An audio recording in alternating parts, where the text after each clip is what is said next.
Including $960 million in 2018 alone, it has no unified accountability as to what that money was spent on, how many parts were acquired, and where these parts are currently located. Only a single program official had been dedicated to parts accounting.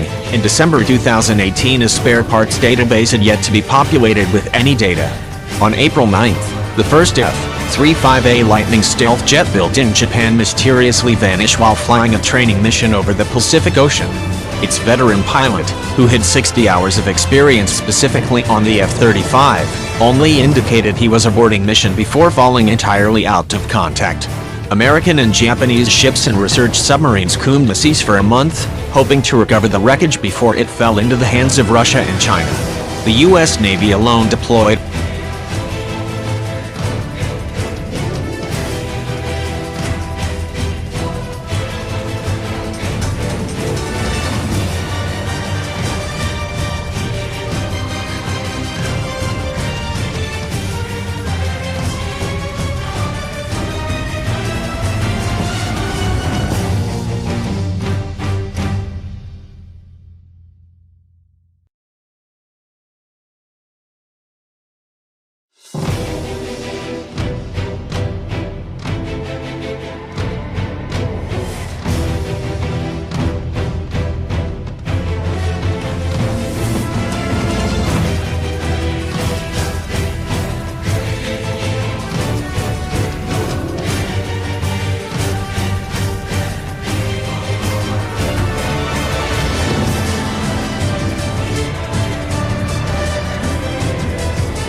two P-8 patrolled planes and even a U-2 spy plane. Eventually, debris from the aircraft was found, including a flight recorder which apparently was missing its memory. Finally, in May, the Navy called off the search, but Japanese ships are continuing the search and hoping of recovering the pilot's remains. The cause of the Japanese F-35 crash remains mysterious, but it was subsequently revealed that 5 of the 13 F-35s in Japanese service, all but one of which was also built in Japan, reportedly had to make emergency landings on 7 occasions prior to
the crash.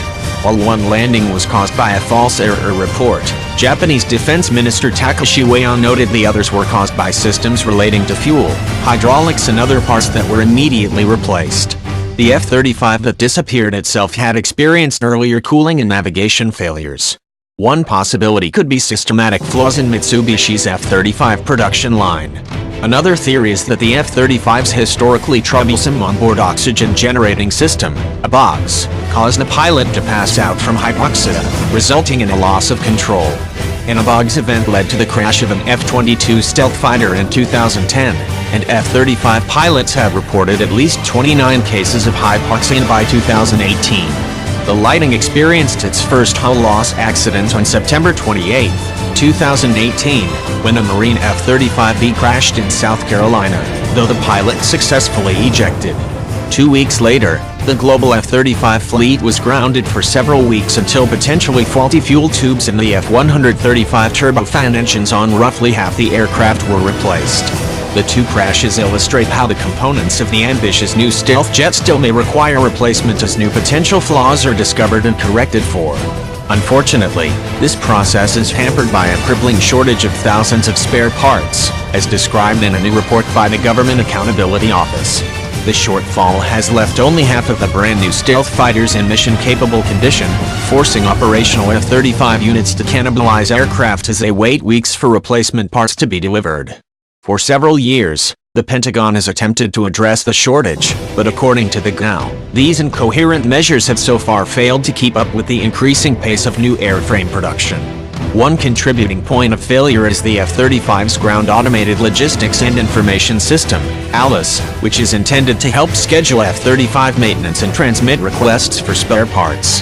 However, it has been bedeviled by major flaws for years. The GAO report notes that F-35 operators need to perform time-consuming, manual workarounds in order to manage and track spare parts, requiring over 45,000 hours of additional labor per year. These flaws are leading to missing or corrupted electronic spare parts data and the maintenance and supply systems within ALIS not communicating with each other. Fixing ALIS is taking a long time because the Pentagon must fund software upgrades as if it were purchasing physical tanks or jets, with strictly segregated pools of money allocated to development, sustainment and operations, and bureaucratic authority.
Authorizations required to alter even a single line of code. The siloing of funds makes little sense when software upgrades can be patched extremely rapidly across the globe and evolve concurrently to operational needs. Thus, the Pentagon's Undersecretary of Acquisitions is trying to get Congress to approve treating software funding differently to implement agile development practices, with a focus on speed and outcome rather than crude quantitative measures such as number of lines of code. Another problem afflicting spare part distributions is that F-35 parts are built and used by operators across Europe and Asia, but these parts are reportedly being routed through the United States instead of being deposited to depots and regional hubs. This inefficiency is resulting in overseas F-35 operators having to wait over 10 days on average to receive replacement parts, with 28% of parts having yet to arrive after 30 days. This will likely to lead to complaints with foreign F-35 operators further confused by clashing protocols over who gets spare parts first based on business rules versus operational priorities. Eventually, a more dispersed network of regional supply depots is intended to alleviate this logistical bind, but the effort to stand up those depots with the necessary parts is reportedly 3 to 5 years behind schedule. Furthermore, the GAO reports claims that although the Pentagon spent $2 billion on F-35 parts since 2016, including $960 million in 2018 alone, it has no unified accountability as to what that money was spent on, how many parts were acquired, and where these parts are currently located. Only a single program official had been dedicated to parts accounting. In December 2018, a spare parts database had yet to be populated with any data.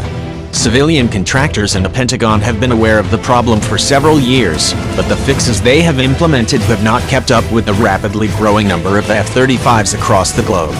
Furthermore, the Department of Defense's corrective measures are inconsistent with those undertaken by contractors, reflecting a lack of coordinated strategy. Eventually, the GAO report implies the Pentagon may take a more directly managerial role in the troubled supply chain. The F-35 supply chain woes seemed fixable given time and a concerted strategy to build up the necessary parts reserves in regional depots, the implementation of a more efficient multi-hub distribution network and agile software upgrades, and the phasing out of early production F-35s. However, doing so may require a shift in effort from simply churning out as many airframes as possible in favor of ensuring the aircraft already delivered are available to fly more than half the time. Sebastian Roblin holds a master's degree in conflict resolution from Georgetown University and served as a university instructor for the Peace Corps in China. He has also worked in education, editing, and refugee resettlement in France and the United States. He currently writes on security and military history for War is Boring.